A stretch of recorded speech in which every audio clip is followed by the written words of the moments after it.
Merci de nous rejoindre sur i24 News pour ce nouveau journal. Le Grand Direct, c'est la suite et c'est du jamais vu. Dans l'histoire de l'armée israélienne, le chef d'état-major de Tsahal, Gadi Eisenkot, dévoile sa stratégie dans un document non classifié. Un texte qui définit les objectifs de l'armée israélienne et les méthodes globales pour les atteindre. On va en débattre dans un instant avec nos invités. Mais tout d'abord, les grandes lignes de ce document avec Maxime Pérez. 6 mois après son entrée en fonction, le général Gadi Eisenkot n'a pas encore connu de baptême du feu, mais il vient de marquer son empreinte à la tête de l'armée israélienne. Dans un document de 33 pages, le chef d'état-major expose publiquement sa doctrine. Ce que doit être selon lui la stratégie de Tsahal dans les années à venir, un livre blanc où Gadi Eisenkot dresse une radioscopie des menaces sécuritaires et la façon dont l'armée doit y faire face ou même les anticiper. Tant qu'Eisenkot sera aux commandes de Tsahal, Israël n'initiera aucune guerre. Mais si un conflit armé lui est imposé, l'armée optera pour un mode d'action offensif, la seule façon d'obtenir des résultats militaires probants face à des organisations comme le Hamas, le Hezbollah et plus largement la mouvance djihadiste. En attendant, Israël tentera de contenir toute escalade à ses frontières. La recette, renforcer les capacités du renseignement militaire et agir en amont par des opérations combinant l'armée de l'air et les forces spéciales. Si le document de Gadi Eisenkot a été déclassifié, certaines clauses sont restées secrètes puisqu'aucune mention n'est faite du programme nucléaire iranien. La menace posée par la République islamique n'est évoquée qu'à travers son soutien au Hamas et au Hezbollah. Ces deux organisations sont au cœur de la doctrine sécuritaire israélienne. À Gaza et surtout au sud Liban, le chef d'état-major de Tsahal évoque le bombardement de dizaines de milliers de cibles, suivi ou accompagné par une opération terrestre limitée. Mais prudence, l'objectif ne sera pas d'éradiquer le Hamas ou le Hezbollah, mais plutôt de créer une nouvelle donne sécuritaire aux frontières nord et sud d'Israël. En exposant sa doctrine militaire, Gadi Eisenkot poursuit plusieurs objectifs. Le premier consiste à se distancer de l'échelon politique dont les atermoiements sont en partie responsables des échecs opérationnels constatés lors de la Seconde Guerre du Liban en 2006 et à moindre mesure pendant les 50 jours de guerre à Gaza l'été dernier. Le document du chef d'état-major israélien protège donc l'institution militaire, mais il prépare aussi Tsahal à des changements structurels en profondeur. Eisenkot rêve en effet d'imposer le modèle de commandement américain et de réduire les effectifs d'une armée qu'il juge trop pléthorique.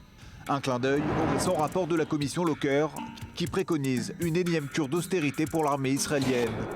Une certitude, la révolution Eisenkot ne fait que débuter. Et on en parle de cette révolution avec nos invités. J'accueille Raphaël Jérusalemi, bonsoir, ancien officier des renseignements militaires, et Freddy Eitan, merci d'être avec nous, ancien ambassadeur d'Israël. Raphaël Jérusalemi, cette stratégie de Tsahal qui est dévoilée au grand jour pour la première fois, pourquoi maintenant ?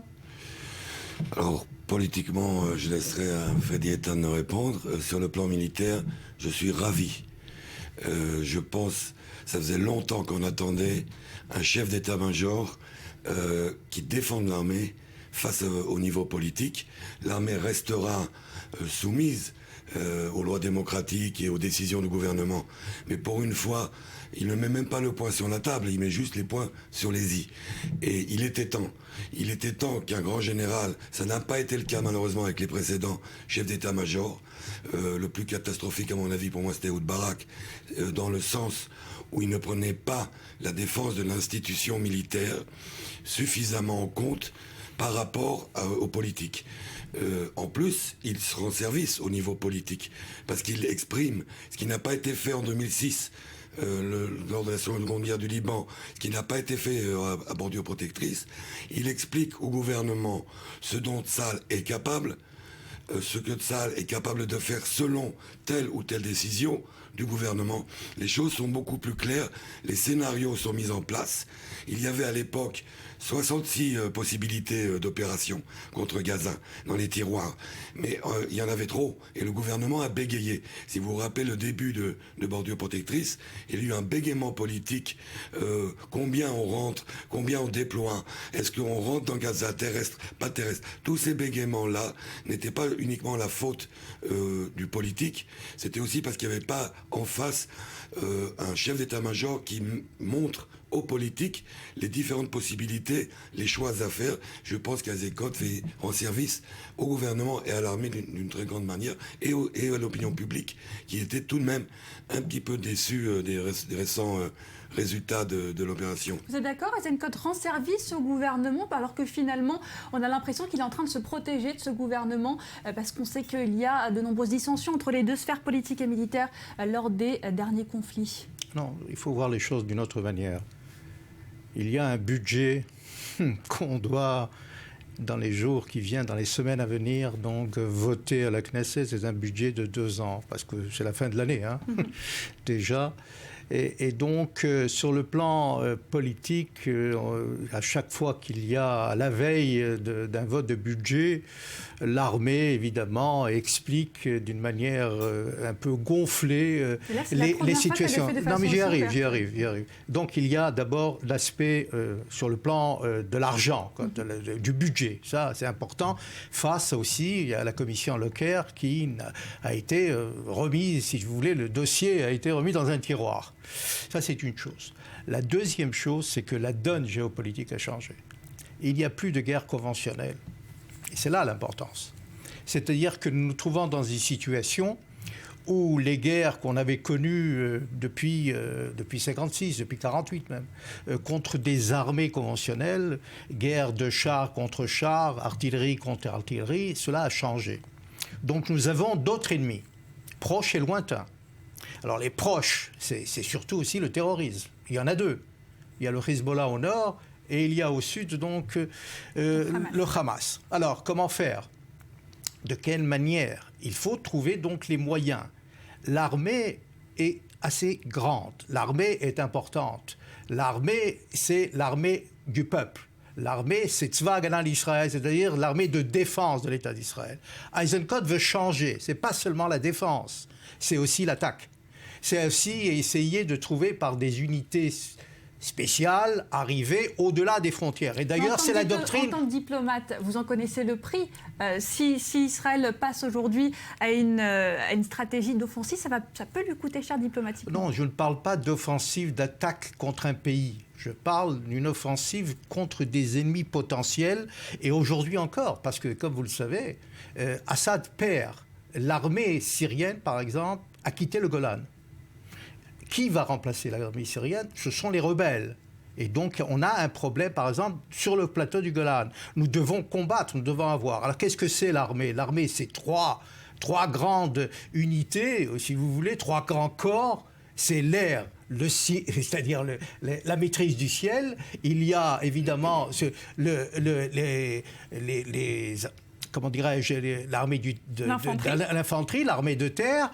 Et il y a la marine, évidemment, mais il y a un autre aspect que Eisenkot le dit et il souligne, et c'est ça qui est important, c'est-à-dire la guerre cyber, la guerre Internet, la guerre qui est évidemment importante. Israël est préparé à cette guerre cybernétique? On dit que c'est la menace de demain. Oui, elle est préparée, elle s'y prépare de plus en plus. N'oublions pas que sur ce plan-là, nous le savons, nous sommes très très forts en Israël. Et dans l'armée, les meilleurs éléments aujourd'hui sont recrutés d'ailleurs à la sortie du Technion. Les concurrents de Microsoft et de Intel, c'est l'armée. Prendre les meilleurs pour gérer cette unité qui est croissante, elle n'arrête pas de s'accroître de la guerre cyber. Ceci étant dit, bien que la donne ait changé, il n'y a plus, comme Freddy Eitan l'a dit, la même menace stratégique d'État à État, sauf très loin comme l'Iran, qu'il y avait auparavant. Mais l'armée doit faire des choix. Dans Bordure Protectrice, vous avez la suprême technologie, donc arrêter un missile en plein vol, et vous avez la nécessité d'aller à pied dans un tunnel. Et donc là, un choix doit être fait. Il faut avoir des unités commando, spécialistes tunnels, qui soient entraînés que pour ça. Et ça sert à quoi d'avoir eu, à l'époque de Bordure Protectrice, 40 000 ou 30 000 réservistes déployés autour de Gaza, qui n'ont rien fait, qui ne pouvaient pas faire grand-chose. On a envoyé Golani, on a envoyé les combattants entraînés. La faute à l'échelon politique ou aux militaires? L'échelon politique a voulu un petit peu faire peur, au Hamas peut-être, ou montrer que Israël était décidé. Mais ça coûte extrêmement cher, si on parle budget. Amener 30 000 réservistes juste pour faire de l'effet, ça fait un petit peu cher tout de même. Il y a juste un point que je regrette dans le rapport Eisenkot, qui me paraît extrêmement important, qui est justement en rapport avec ce que Freddy Ethan a dit dans son analyse. C'est la perception de la menace. Or, lorsque Eisenkot parle d'une menace non stratégique, mais très importante, celle du Hamas, je crois qu'il a tort. Le Hamas est une menace stratégique, pour deux raisons.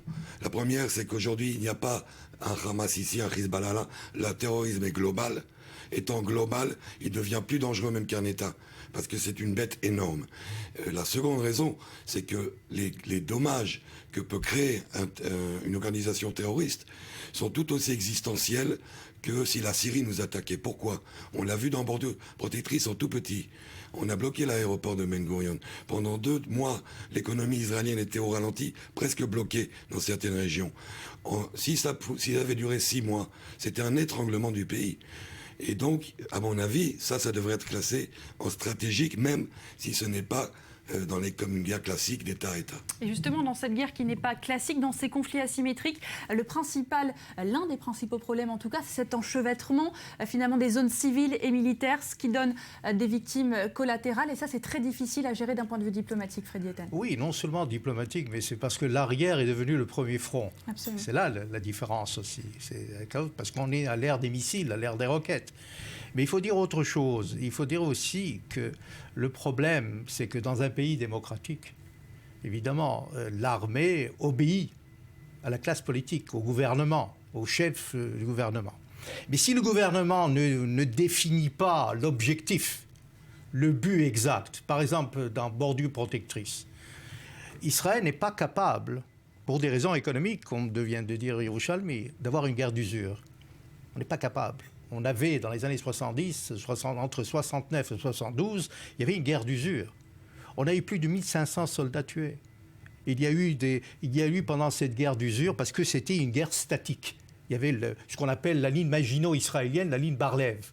Cela a changé aujourd'hui. Nous devons être mobiles. Et Eisenkot veut être mobile, dans le sens de ne pas attendre. Et là, au contraire, aller au-delà des frontières. Israël peut se le permettre ? Israël peut se permettre, évidemment. Cela a été la tactique et la doctrine de Ben Gurion. Parce que la doctrine de Ben Gurion, c'est quoi? C'est d'abord la dissuasion, d'une part.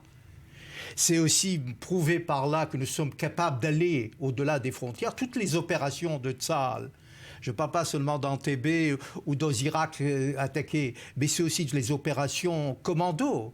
Je vous rappelle, un radar entier, clé en main, nous avons pris près d'Assoua, en 69. Il y a eu des opérations assez extraordinaires que nous avons commises au-delà des frontières. Il y avait l'unité 101 de Sharon. Donc il y a eu des opérations coup de poing, je dirais, au-delà des frontières qui a prouvé et qui a dissuadé. Et là, en 2002, ce qui s'est passé en 2006, c'est que la tactique était différente. On a eu un chef d'état-major qui était de l'aviation. Donc, deuxième guerre du Liban, vous évoquez. La deuxième guerre du Liban, donc il y a là un problème. Si on attaque seulement le quartier du Hezbollah à Beyrouth, ça s'arrête là. C'est bien, c'est important. Mais il faut aussi l'infanterie, il faut arriver. Parce que comme Obama aussi fait une erreur, on ne peut pas attaquer Daesh s'il n'y a pas underground, comme il dit, boots on the ground, c'est-à-dire avec des troupes déployées sur le sol, mais c'est toujours la même problématique, celle à laquelle également est confronté Israël, le problème des victimes collatérales, et on sait qu'il y en aura de nombreuses. Mais évidemment, toute guerre est sale, vous savez, c'est hélas. Quelle va être la principale menace de demain pour Israël, si Israël devait, en tout cas, devancer une menace, laquelle est la plus urgente selon vous ? Je pense que nul ne peut être devant au Proche-Orient. Et si M. Eisenkot rêve qu'il n'y aura pas de guerre durant sa tenue, je crois qu'il est très optimiste. Tout peut changer, et spécialement en ce moment, où tout est en train de se chambouler, des alliances, des contre-alliances, des sous-alliances. Je pense qu'il est assez évident aujourd'hui que c'est l'axe Iran-Hezbollah qui est le plus dangereux, avec de l'autre côté le Qatar qui donne de l'argent. C'est de là que vient la menace. Je pense que ce document d'Eisenkot renforce l'idée que nous allons faire passer au Hezbollah qu'à partir du premier missile venant du Liban, il y aura une pluie de bombes sur le Liban, et pas seulement sur le Hezbollah, car nous tiendrons le gouvernement libanais et l'armée libanaise pour responsables. Ça sera donc tout de suite une réaction extrêmement forte d'Israël. On n'attendra pas, même pas 24 heures. Je pense que ça, le Hezbollah le comprend très bien. L'Iran aussi. Et donc, ils se préparent doucement, parce qu'ils n'ont pas l'intention de laisser tomber. Ils se préparent à une guerre, une vraie guerre. Il n'y aura pas, à mon avis, une confrontation comme il y a eu avec Gaza. Ça sera de plus grande ampleur. Mais je pense aussi que la riposte israélienne sera beaucoup plus vive, beaucoup plus... Malheureusement, il y aura des victimes. Merci beaucoup, Raphaël Gerusani. Merci, Freddy Etan, d'avoir